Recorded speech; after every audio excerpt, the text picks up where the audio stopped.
you want to be comfortable and you want to have friends and you want to be like early days, being like short, being 5 feet tall. Danny Devito has just turned 80, but behind his decades of fame lies a heartbreaking life story. His own mother once admitted she never wanted him, and his father became violent whenever he drank. By the time Danny was 15, police had been called to their home 17 times, yet even that wasn't the most painful part. Devito has been living with a rare medical condition for most of his life, enduring daily pain. Hollywood once offered him millions to undergo surgery to change his appearance, but he refused and even destroyed the contract in a symbolic act. Now, as he enters his 9th decade, the truth about his lifelong struggles is coming into the open. Danny Devito was born in Neptune, New Jersey in 1944. From the very beginning, life seemed to be stacked against him. His mother Julia was 40 years old at the time and had already raised several children. She didn't want another baby, a fact she openly admitted years later, telling him, "I didn't want him, but I'm so proud of him." Such a confession might crush many people, but for Devito, it became motivation. The early sting of rejection stayed with him like a shadow, pushing him to prove his worth. At home, life was unpredictable. His father, Daniel Sr., was a warm, friendly man during the day, running a candy shop in Asbury Park and earning the affection of neighbors.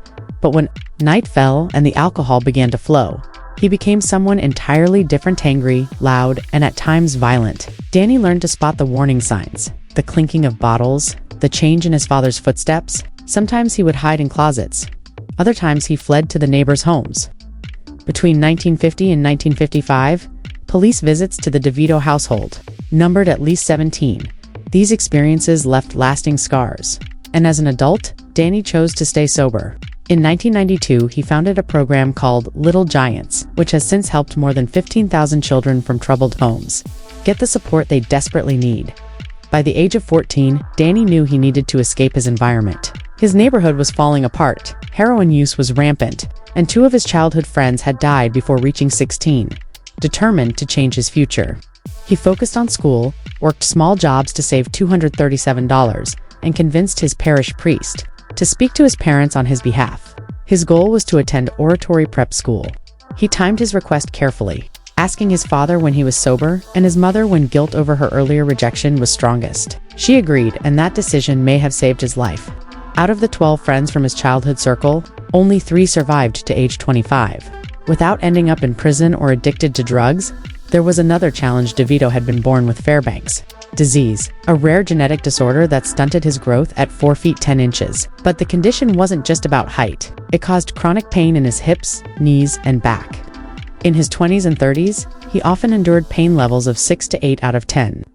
Despite this, he performed his own stunts, and once collapsed for times while filming One Flew Over the Cuckoo's Nest, pretending it was all part of the role. He refused addictive painkillers offered by doctors and quietly donated over $12 million to fund treatment for others with similar bone conditions, always anonymously, never seeking recognition. Before acting, Danny pursued a surprising profession. He became a beautician. He logged 1,500 training hours, graduated second in his class at beauty school, and began working at his sister Angela's salon, Curl Up and Dye. He became so skilled that clients booked months in advance, even winning awards for a hairstyle he created called the Neptune Twist. Though he initially entered the field to meet women, he took his craft seriously. One day, while styling a woman's hair, her husband, who happened to be a theater producer, suggested that Danny audition for a play. That suggestion set everything in motion. Devito never dreamed of acting as a career. In 1962, he applied to the American Academy of Dramatic Arts, intending to study makeup. However, during the interview, the school asked him to perform a monologue. Having no acting experience, he improvised a scene from The Rainmaker, which unexpectedly impressed them so much that they offered him a place not for makeup, but for acting. Danny didn't accept right away, returning instead to the salon. 3 days later, the school called again, this time offering a partial scholarship. That second call changed his life a few years later.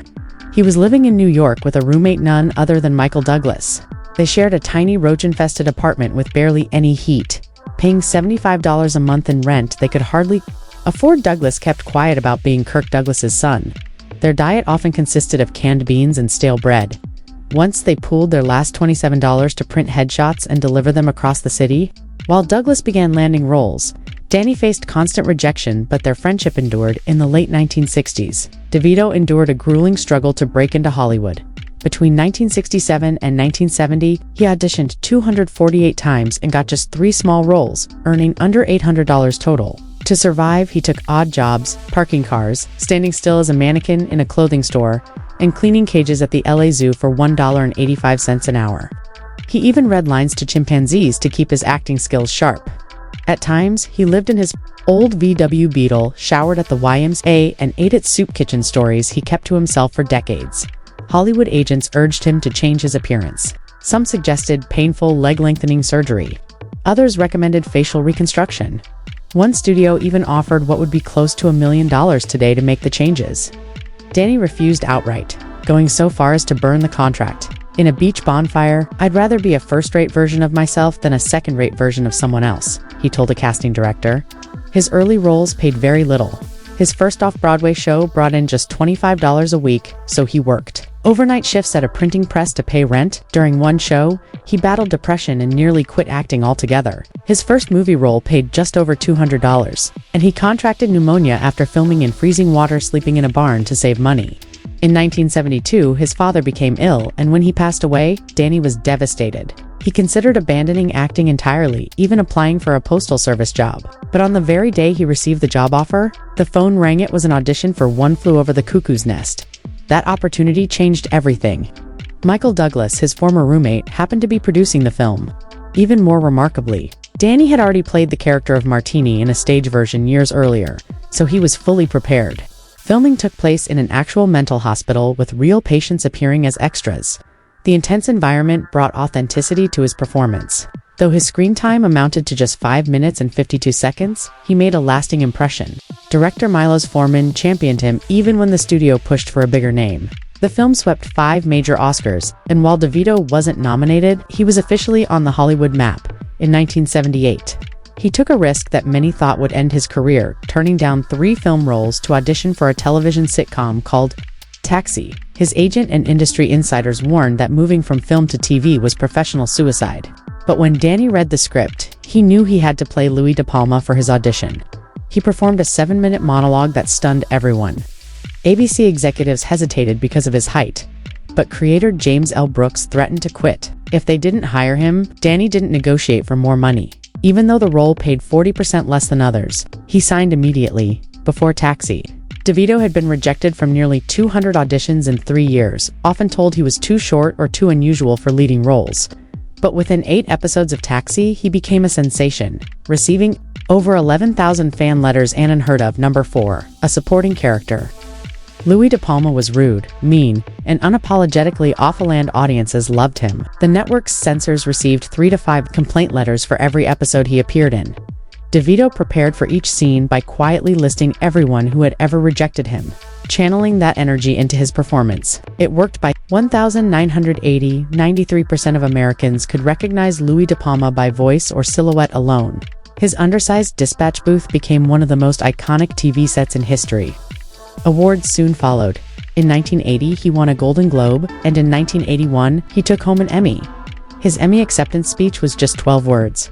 "Thank you, I'm really happy about this." Taxi is the best show on television. It remains the shortest in Emmy history. Behind the scenes, Taxi changed his personal life as well. He met actress Rhea Perlman in an unusual way. She came over to his apartment to break up with his roommate. They talked for 6 hours, and Danny later said he knew within 22 minutes he wanted to marry her. A year later, she joined Taxi as Louis's on-screen girlfriend. Though no one knew they were a couple in real life, they secretly moved in together after 2 weeks, squeezing into Danny's tiny 450-square-foot apartment. Even after marrying. In 1982, they kept separate dressing rooms on set to avoid favoritism. In 1983, the couple secretly launched their own production company, Jersey Films, while still filming Taxi over the next 4 decades. They worked on 17 projects together and made a pact never to go more than 2 weeks without collaborating on something creative. When Taxi ended in 1983, Devito managed what most TV stars couldn't. He transitioned into a thriving film career. That same year, he appeared in Terms of Endearment, which won Best Picture.